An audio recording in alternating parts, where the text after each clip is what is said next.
दोस्तों, आज की कहानी में आगे बढ़ने से पहले अगर आपने अभी तक हमारा चैनल सब्सक्राइब नहीं किया है तो कर लें और साथ ही वीडियो को लाइक ज़रूर कर दें। तो चलिए जानते हैं आज की भूतिया घटना के बारे में। दोस्तों, मेरा नाम रमेश शर्मा है। मैं एक साधारण व्यापारी हूँ। मैं दिल्ली में कपड़े का छोटा सा कारोबार करता हूँ। मेरी ज़िंदगी सामान्य ही थी। सुबह दुकान, शाम को घर और कभी कभार गांव की यात्रा। लेकिन उस एक रात ने मेरी ज़िंदगी हमेशा के लिए बदल गई। ये कहानी उस रात की है जब मैं मखड़ी रेलवे स्टेशन पर उतरा, जहां माना जाता है कि एक अंग्रेज़ों के ज़माने का एक भूत आज भी भटकता है। साथ ही एक चाय वाला भी है जो अपने बेटे के लौटने का इंतज़ार कर रहा है।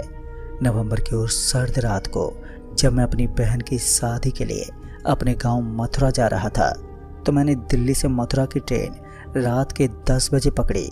लेकिन जैसा कि भारतीय रेलवे का हाल है, ट्रेन 3 घंटे लेट हो गई, जिस वजह से ट्रेन रात के 1 बजे आई। मैं ट्रेन में चढ़ते ही सो गया और जब मैं गहरी नींद में सोया हुआ था कि तभी टीटी ने मुझे जगाया और कहा, अरे भाई साहब, मखड़ी स्टेशन आ गया है, यहाँ उतर जाओ, अगला स्टेशन मथुरा है। टीटी की आवाज़ कानों पड़ते ही मैं धड़पड़ाते उठा और अपना बैग लेकर प्लेटफार्म पर उतर गया। ट्रेन से उतरते ही मुझे एहसास हुआ कि पूरा स्टेशन सुनसान है। इसी बीच वो ट्रेन वहाँ से चली गई। उस ट्रेन के जाते स्टेशन और भी ज़्यादा खामोश हो गया। प्लेटफार्म नंबर 3 के किनारे जहाँ पर मैं उतरा था, वहाँ एक पुराना बरगद का पेड़ था जिसकी टहनियाँ हवा में लहरा रही थी। हवा में एक अजीब सा सर्दपन था जो बदन में एक अलग सी सरसराहट पैदा कर रही थी। ऊपर से कहीं दूर कुत्तों की भौंकने की आवाज़ें आ रही थी। साथ ही स्टेशन पर लगी कुछ बल्ब जो टिमटिमाते हुए दिखाई दे रहे थे, बड़े ही मनहूसियत का एहसास करा रहे थे।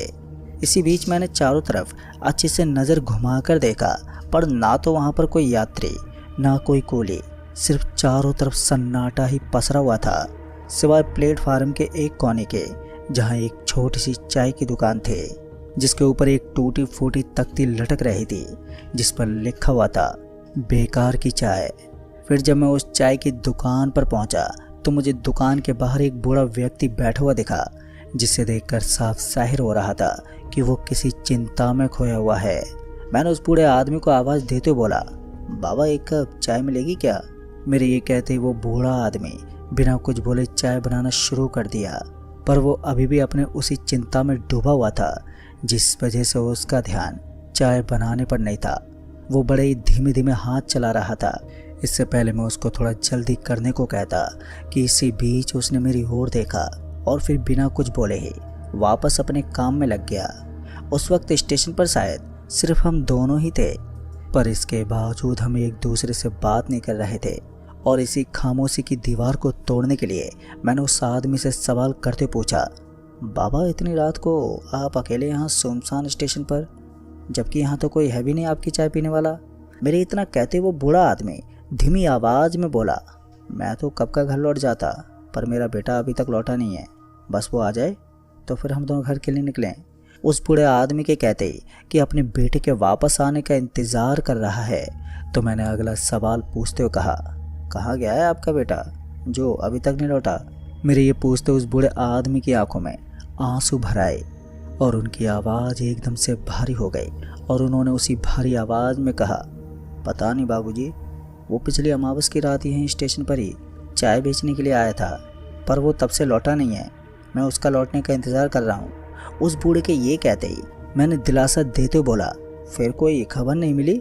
जिस पर उस बूढ़े आदमी ने एक गहरी सांस ली और आगे बताते हुए कहा, ये एक भूतिया स्टेशन है। अंग्रेज़ों के ज़माने में यह एक स्टेशन मास्टर था, जॉन विलियम्स, जो बहुत ही क्रूर इंसान था। मजदूरों को मारता पीटता, गांव वालों का अपमान करता। एक रात गुस्साए गांव वालों ने उसे घेर लिया और जान से मार दिया। उसकी लाश प्लेटफार्म नंबर 3 के पास उस बरगद के पेड़ के नीचे दफना दी। तब से हर अमावस की रात को उसका भूत यहाँ पर भटकता है।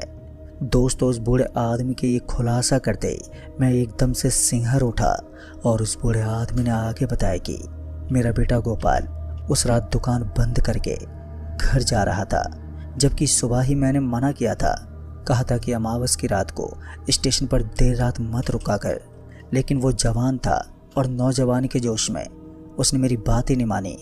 फिर अगली सुबह ही उसका बैग और चप्पलें बरगद के पेड़ के नीचे मिली, लेकिन वो नहीं मिला। फिर जब मैंने उस बूढ़े आदमी से पूछा, पुलिस वालों को बताया आपने? जिस पर वो सर हाँ में हिलाते बोला, बताया था, लेकिन कोई फ़ायदा नहीं हुआ। पुलिस वालों ने कहा कि शायद वो कहीं भाग गया है, पर मैं जानता हूँ मेरा बेटा गोपाल कहीं भागा नहीं, उसे वो भूत ले गया। अभी वो बूढ़ा आदमी उस दुखद घटना को सुनाई रहा था कि तभी मुझे प्लेटफार्म पर कदमों की आहट सुनाई दी। मैंने फौरन ही पीछे मुड़कर देखा तो मेरी नज़र एक लंबे दुबले पतले व्यक्ति पर पड़ी जो धीरे धीरे दुकान की ओर आ रहा था। उस आदमी का पहनावा भी वेस्टर्न था, जो उसके काले कोट, सफ़ेद शर्ट और एक टोपी से साफ मालूम पड़ रहा था। जैसे ही वो हमारे पास पहुंचा तो वैसे ही वो कड़क आवाज़ में बोला, भीमा, फिर वही पुरानी कहानियाँ सुना रहा है। उस आदमी के ये कहते ही वो बूढ़ा चाय वाला एकदम से सहम गया और चुपचाप चाय बनाने लगा। अभी मैं कुछ समझ पाता कि वो आदमी जो अभी अभी आया था मेरी ओर देखते बोला, मैं विश्वनाथ सिंह, इस स्टेशन का मास्टर हूँ। तुम कौन हो और इतनी रात को यहाँ पर क्या कर रहे हो? मैंने उस आदमी को अपनी स्थिति बताई। उसने मेरी बात सुनी और कहा, ठीक है, लेकिन यहाँ ज़्यादा देर तक रुकना ठीक नहीं है, ये स्टेशन सुरक्षित नहीं है। उसकी बातों में एक अजीब सा वजन था। मैंने फ़ौरन ही अपना सवाल करते हुए उस आदमी से पूछा, क्या मतलब है आपका? क्या सच में ये एक भूतिया स्टेशन है? मेरी ये पूछते उस स्टेशन मास्टर ने एक ठंडी सांस ली और बोला, सच और झूठ का फ़र्क यहाँ साफ नहीं है। अंग्रेज़ों के ज़माने के स्टेशन मास्टर जॉन विलियम्स की कहानी पुरानी है, लेकिन लोग आज भी डरते हैं। मैं यहाँ 20 साल से हूँ और हर अमावस को कुछ ना कुछ अजीब होता है। लोग गायब होते हैं, सामान चोरी होता है और कभी कभी अजीब सी आवाज़ें भी सुनाई देती हैं। दोस्तों, वो स्टेशन मास्टर बोल ही रहा था कि मैंने बीच में उन्हें टोकते पूछा, आपने कुछ देखा है? मेरी ये पूछते उस स्टेशन मास्टर ने मेरी ओर देखा और फिर बोला, देखा तो बहुत कुछ है, लेकिन कहना बहुत मुश्किल है। तुम बस इतना जान लो, यहाँ रात को अकेले मत घूमना। यहाँ रात को रुकना आत्महत्या करने के बराबर है। ये चेतावनी देकर वो स्टेशन मास्टर अपने ऑफिस की ओर चला गया और मैं बेंच पर बैठ गया। वहीं भीम बाबा चाय को कप में डालने की तैयारी कर रहे थे, जो अब तक उबाल मार रही थी। मेरी अगली ट्रेन को आने में अभी भी 2 घंटे का समय शेष था। अभी भीम बाबा ने मुझे चाय का कप पकड़ाया ही था कि तभी मुझे एक अजीब सी ठंडक महसूस हुई। अचानक ही हवा ठहर गई थी और बरगद के पेड़ की टहनियाँ अब हिल ही नहीं रही थी। सन्नाटा और भी गहरा हो गया। मैंने चाय की चुस्की लेते हुए बरगद के पेड़ की ओर देख ही रहा था कि वहाँ एक धुंधली सी आकृति मुझे घूमती हुई नजर आ गई थी, जो धीरे धीरे प्लेटफार्म की ओर बढ़ रही थी। मेरे रोंगटे एकदम से खड़े हो गए, क्योंकि वो एक लंबा सा साया था जिसके कपड़े पुराने और फटे हुए थे। उसकी आंखें पूरी तरह से खाली थी और चेहरा पीला था। मैंने एक नज़र भीम बाबा की ओर देखा, लेकिन वो बड़ी खामोशी के साथ दुकान में बैठे थे, मानो उन्हें वो दिखाई ना दे रहा हो। तभी वो साया एकदम से मेरे करीब पहुंच गया और जैसे मेरे करीब पहुंचा तब मुझे एहसास हुआ कि वो भी मेरी तरह एक इंसान ही है, पर वो कुछ अजीब लग रहा था। वो मेरे पास पहुंचते ही बोला, मेरा सामान कहाँ है और मेरी चाबी? उसके इस तरह मेरे पर चिल्लाते मैं थोड़ा घबरा गया और मैंने कांपते पूछा, कौन हो तुम और किस सामान और किस चाबी की बात कर रहे हो? अभी मैंने ये सवाल ही किया था कि तभी मुझे अपनी जेब में कुछ बेहद ही ठंडा महसूस हुआ और जब मैंने अपनी जेब में हाथ डाला तो उसमें से बड़ी पुरानी चाबी निकली। मुझे समझ में नहीं आया कि आखिर ये चाबी मेरी जेब में कैसे आई। अभी मैं यही सोच रहा था कि ये मेरे पास कैसे आई कि तभी भीम बाबा ने मुझे वो चाबी फेंकने को कहा और जैसे मैंने वो चाबी फेंकी तो वैसे ही वहाँ घना कोहरा छा गया और जब वो घना कोहरा छटा तो वो आदमी जो मुझसे चाबी मांग रहा था वो उस कोहरे के साथ गायब हो चुका था। पर अब मैं बेहोश होने की कगार पर था। तभी मैंने फौरन भीम बाबा को वो सारी बात बताई। मेरी बात सुनने के बाद उन्होंने कहा, तुम खुशकिस्मत हो बेटा, जॉन का भूत हर अमावस को अपने खोई हुई चाबी की तलाश में आता है। जो उसे चाबी के बदले कुछ भी दे देता है वो उसे छोड़ देता है, पर मेरे बेटे ने शायद उसे कुछ नहीं दिया था। दोस्तों, इस घटना के बाद मैं किसी तरह वही चाय वाले भीम बाबा के पास बैठा रहा और जैसे ही मेरी अगली ट्रेन आई तो मैं वहाँ से निकल गया। पर आज भी मुझे ये समझ में नहीं आया कि वो चाबी मेरी जेब में कैसे आई और वो चाबी वो आदमी क्यों ढूंढ रहा है। भीम बाबा के बेटे के साथ क्या हुआ? क्या वो कभी लौटेगा या फिर भीम बाबा भी किसी दिन अपने बेटे की तरह मखड़ी स्टेशन से गायब हो जाएंगे? ये सभी सवाल मेरे जहन में आज भी उठते हैं। तो दोस्तों, इस कहानी में बस इतना ही। तो चलिए लेकर चलता हूँ आज की एक और दूसरी कहानी की ओर। दोस्तों, कांति गांव जो उत्तराखंड की पहाड़ियों में बसा एक छोटा सा गांव था। रात के सन्नाटे में डूबा हुआ था वो। मई की वो रात ठंडी थी और चांद बादलों के पीछे छिपा हुआ था।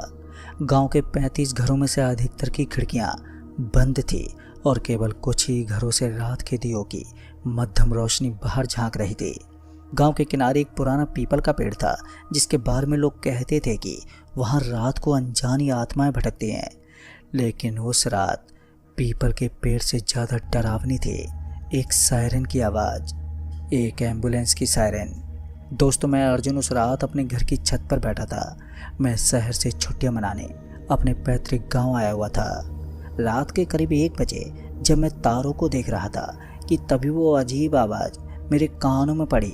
सायरन की आवाज़ बहुत धीमी थी लेकिन इतनी तीखी कि वो मेरे रोंगटे खड़े कर गई। कांति गांव में कोई अस्पताल भी नहीं था, नज़दीकी क्लिनिक भी 15 किलोमीटर दूर था। तो ये एम्बुलेंस यहाँ पर कहाँ से आ गई? मैंने नीचे सड़क की ओर भी देखा तो उस समय अंधेरे में एक सफ़ेद एम्बुलेंस धीरे धीरे गांव की पगडंडी पर बढ़ रही थी। उसकी लाल नीली बत्तियां एकदम से चमक रही थी, लेकिन ना तो कोई उसमें चालक दिख रहा था और ना ही कोई और। एम्बुलेंस गांव के पहले घर जो गंगाराम चाचा का था उसके सामने रुक गई। सायरन की आवाज़ भी बंद हो गई और सन्नाटा और भी गहरा हो गया। पर मैंने अपनी टॉर्च चलाई और छत से नीचे उतरने लगा। मेरी माँ जो रसोई में थी उन्होंने देखा और मुझसे पूछा, अर्जुन इतनी रात को कहाँ पर जा रहे तू?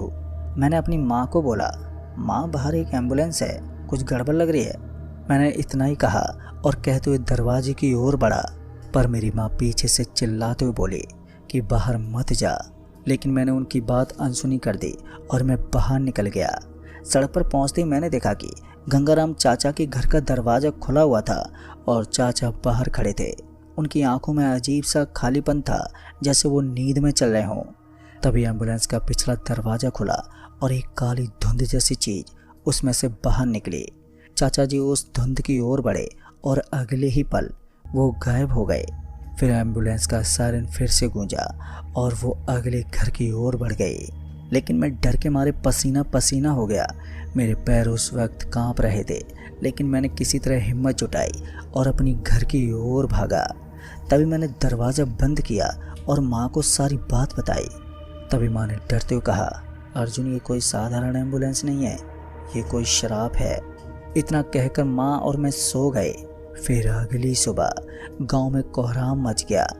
गंगाराम चाचा लापता थे और उनकी पत्नी राधा चाची रो रो कर बेहाल थी। उन्होंने बताया था कि रात में सायरन की आवाज़ गूंजी थी और जब चाचा जी दरवाज़ा खोलने गए तो वो वापस ही नहीं लौटे। गांव वालों ने इकट्ठा होकर इस घटना पर चर्चा शुरू की। कुछ लोग इसे अपहरण का मामला मान रहे थे तो कुछ इसे भूत प्रेत से जोड़ रहे थे। मैंने गांव के मुखिया हरदयाल जी से तुरंत ही बातचीत की। हरदयाल जी 60 साल के थे और गांव के सबसे सम्मानित व्यक्ति थे। मैंने उन्हें रात की घटना के बारे में बताया। तभी उन्होंने गहरी सांस ली और कहा, अर्जुन तू शहर से नया आया है, शायद तुझे ये सब अंधविश्वास लगे, लेकिन इस गांव में कुछ चीज़ें ऐसी हैं जो समझ से परे है। तभी मैंने मुखिया जी से कहा, पर मुखिया जी ये एक एम्बुलेंस थी, मैंने खुद अपनी आंखों से देखा था। तभी हरदयाल जी ने अपना सिर हिलाया और बोला, ठीक है तू आज रात फिर से देख, लेकिन दरवाज़ा मत खोलना। तभी उस दिन दोपहर को एक और खबर फैली। गांव की एक और महिला शांति जी लापता थी। उसके बेटे ने बताया कि रात में उसने भी सायरन सुना था और जब उसकी माँ दरवाज़ा खोलने गई तो वो गायब हो गई। अब गांव में दहशत का माहौल था। लोग अपने घरों में कैद हो गए थे, बच्चे स्कूल भी नहीं गए और खेतों में काम बंद हो गया। शाम होते होते गांव के मंदिर में एक सभा बुलाई गई। मंदिर का पुजारी पंडित रामनाथ, उन्होंने कहा कि ये कोई साधारण घटना नहीं है, ये आत्माओं का प्रकोप है, हमें एक विशेष पूजा करनी होगी। तभी मैंने सभा में खड़े होकर कहा, पंडित जी पूजा से पहले हमें सच जानना होगा। मैं आज रात उस एम्बुलेंस का पीछा करूंगा और देखूंगा कि यह है क्या। तभी मेरे दोस्त रवि और कमल, जो गांव के ही थे, मेरे साथ आने को तैयार हो गए। लेकिन पंडित जी ने चेतावनी दी कि अर्जुन, उस पीपल के पेड़ के पास रात में मत जाना, वहाँ कुछ ठीक नहीं है। दोस्तों, उस रात मैं, रवि और कमल गांव की सड़क पर एक पुराने खेत की दीवार के पीछे छिप गए। हमारे पास टॉर्च, लाठियाँ और मेरा स्मार्टफोन था, जिसमें मैंने वीडियो रिकॉर्ड करने का प्लान बनाया था। रात के 11 बज चुके थे और ठंडी हवाएं चल रही थी। पीपल का पेड़ दूर से और भी ज़्यादा डरावना लग रहा था। उसकी पत्तियां हवा में सरसराहट कर रही थी, जैसे कोई फुसफुसा रहा हो। तभी कमल ने डरते हुए मुझसे कहा, अर्जुन, तुझे यकीन तो है ना कि ये सही है?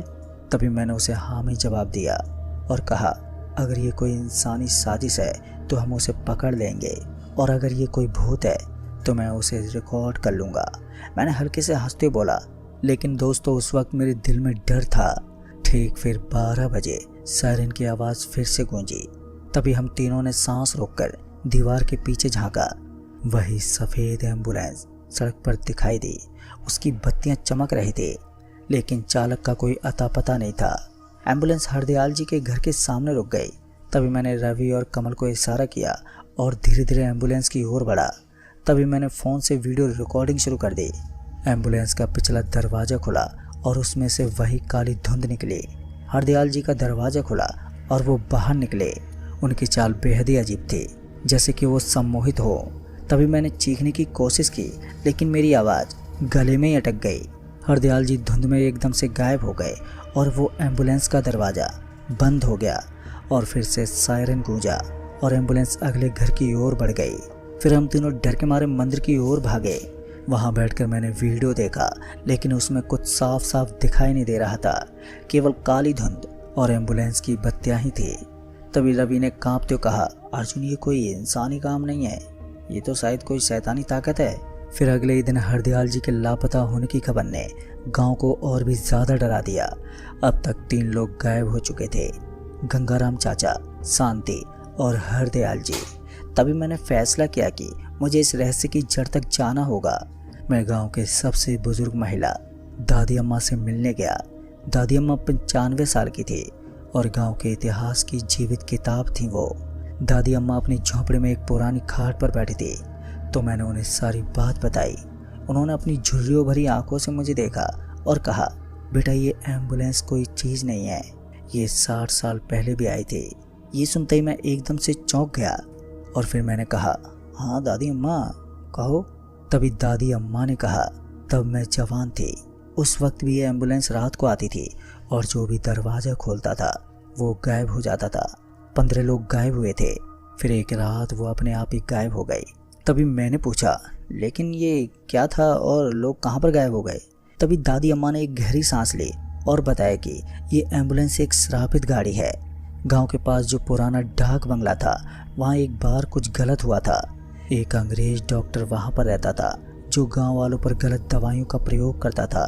एक रात गुस्साए गांव वालों ने उसे जान से मार दिया, लेकिन उसकी आत्मा ने श्राप दिया कि वो हर कुछ साल बाद लौटेगा और गांव के लोगों को ले जाएगा। दोस्तों, मुझे ये कहानी बहुत ही अंधविश्वासी लगी, लेकिन गांव में ऐसे ही कुछ दिन फिर से चलता रहा। वो एम्बुलेंस हर रात आती और गांव के हर घर के दरवाजे पर से एक आदमी लेकर चली जाती। लेकिन जब 15 लोग वहाँ से गायब हो गए, तो फिर उस दिन के बाद से वो एम्बुलेंस दिखाई देनी बंद हो गई। लेकिन फिर मुझे वो एम्बुलेंस कभी दिखाई नहीं दी। लेकिन आगे भविष्य में अब क्या होगा ये तो मुझे भी नहीं मालूम। लेकिन उस गांव से अब हमने अपना घर खाली कर दिया है और गांव के कुछ और लोगों ने भी वहां से अपना घर खाली करके कहीं दूसरी ओर बस गए हैं, जिससे धीरे धीरे वो गांव खाली होता जा रहा है। तो दोस्तों, इस कहानी में बस इतना ही। कहानी आपको पसंद आई हो तो वीडियो को लाइक, शेयर, कमेंट ज़रूर कर दें।